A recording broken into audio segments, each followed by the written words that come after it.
Hey folks, welcome to the Northwind Homestead. I thought it might be kind of cool to do a little garden tour today. It is April 21st. It's like 9 in the morning. It's already 44 degrees in Alaska. Heck yeah, summer is on its way.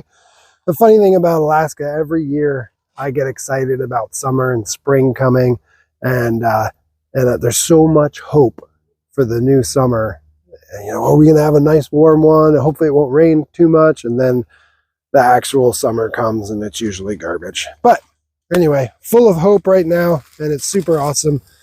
Bed number one, this is the oldest bed I have. Last year we planted a bunch of garlic bulbs in here. So that's what all these little sticks are, is they're representing garlic bulbs. And so hopefully we'll see them start poking up here soon. I'll probably come through today and pull all of this mulch off of them, give them a chance to pop up. But that soil is warming up really nice so far. The garden's coming along good. I'm going to add another bed this year. We've been adding one per year. We're trying something new as well with this hoop house.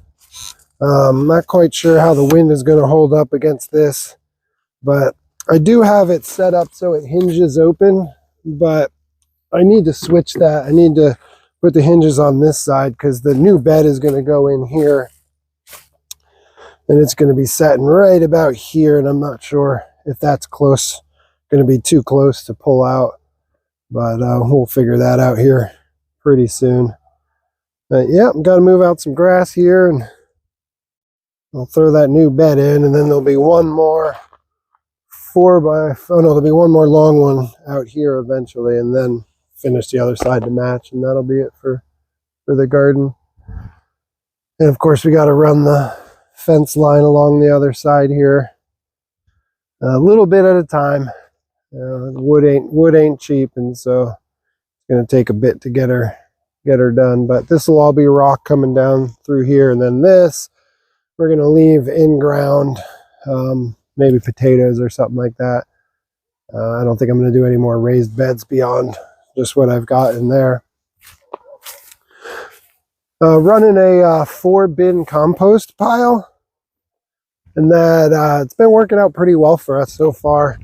What I do is I just collect, hey buddy, I just collect all of my main compost in this first bin.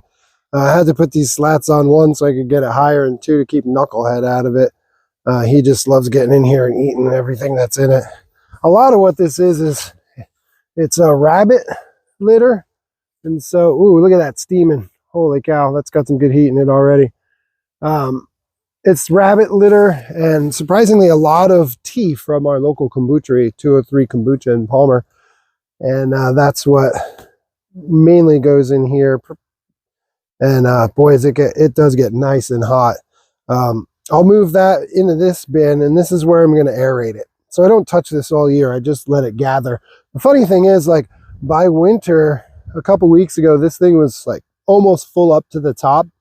But as soon as those snow layers in there start melting, this thing just takes a rapid drop. Boom! It just falls right down to the bottom. So I lost about 1/3 of the volume just from that snow melting out. But once it gets in here, that's when we'll turn it into an anaerobic system. I'll rotate this pretty much weekly. If not more. I'll come out here, I'll wet it, I'll rotate it. There'll be worms in here. We have red wigglers in the area, and they'll come up and they'll help that process out. And then when I move it into my third bin, this is ready to go. It's 3-year-old compost at that point. It's just it hasn't been sifted out or anything. I usually let it cook for 1 more year. I'll pull out of here, like if I'm going to plant a tree or something and I want to just kind of fill the base of the hole, I'll use some of this compost. But then the finished product is down at the end. So just made a quick little sifter out of some scrap lumber and stuff. And what we get down below here is just, it's the final product. This is absolutely what we want in the garden. It's hard to believe that this was once that, but yeah, it does break down really well. Ground's still pretty well frozen here, but it is pretty easy just to grab that top layer off.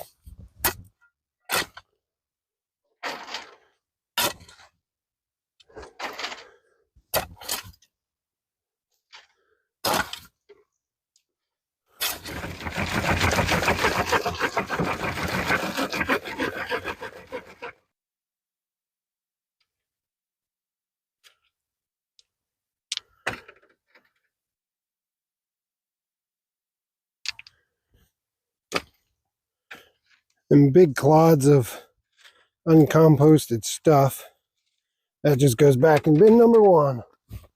So you notice I laid down a foundation of pavers here, and I did that so that it'd be a little bit easier to scrape this up. And I also, you'll notice as I want to show you the next bin, I tend to dig down into the soil, and I'm just making a big hole over there. So this is something eventually I'm going to move all the way down the line. So when I get this next bin cleaned out later in the spring, I'll dig down nice and deep in here and get all this good compost out. Go to the riverbed. I'll get a whole bunch of sand from the riverbed. I'll lay that sand in here, get some more pavers, put on top of that, and make it nice and flat. And I'm going to continue that all the way down the line. I am just so proud of this little compost system that I have going here. It started out just as these first 2 bins, and it sat that way for a couple of years, and then I added the next 2. And over the winter, I kept thinking about that sifter box, and so it feels pretty good to make that move from my brain to reality. And now that once I get the pavers in, then this thing will pretty much be done, and it'll be off and running on its own. But it's really neat to just see this whole process, right? You know, we've got the rabbits in the house, and so that's where a lot of this litter is coming from. And of course, our kitchen scraps are going in here, whatever the rabbits don't eat. But that 2 or 3 kombucha in town, I just love that place, right? They make really amazing kombucha. The environment there is awesome. They have trivia night and open mics, and it's really a boon for our city. And the fact that that energy that they've created there turns into this, which then goes into my garden. Like, I find that really cool. There's a program here in Alaska where you can apply to get a grant to make a greenhouse or a high tunnel. And I haven't yet got to the paperwork part of that, because it was one of my oaks. Look at this poor thing. The moose jump our fence in the winter, and the moose got in here and he just absolutely devastated this poor little tree. Just trimmed almost every single one of these has been trimmed by him. But there's a couple of buds, and so hopefully some of these budded ones will leaf out enough so that she can make enough sugar for the year to store up for next winter. But I think I'm gonna put one of those kind of a moose barrier around this next year, because that was pretty devastating for me to come out and see that. But this is one of 3 oaks that we've planted here. The other 2 are in the front yard, and one is getting really big and doing a really good job.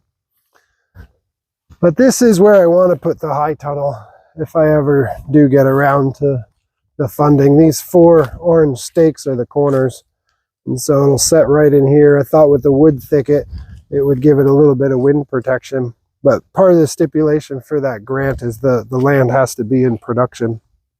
And so that's what this is. This is our potato ring. So I just bring the tiller in and till up the soil here and heap it up. I've been doing that for a couple of years. It grows pretty darn good potatoes. And then just because it's exposed dirt, I'll take all the rabbit litter for most of that year and line the paths. And so we're not just walking on the dirt, and then that'll get tilled in as we prep it for this year. But yeah, I can't wait. Someday this might be a high tunnel here, and I think might be 10 by 20, I think is what I was looking at building. So nothing huge.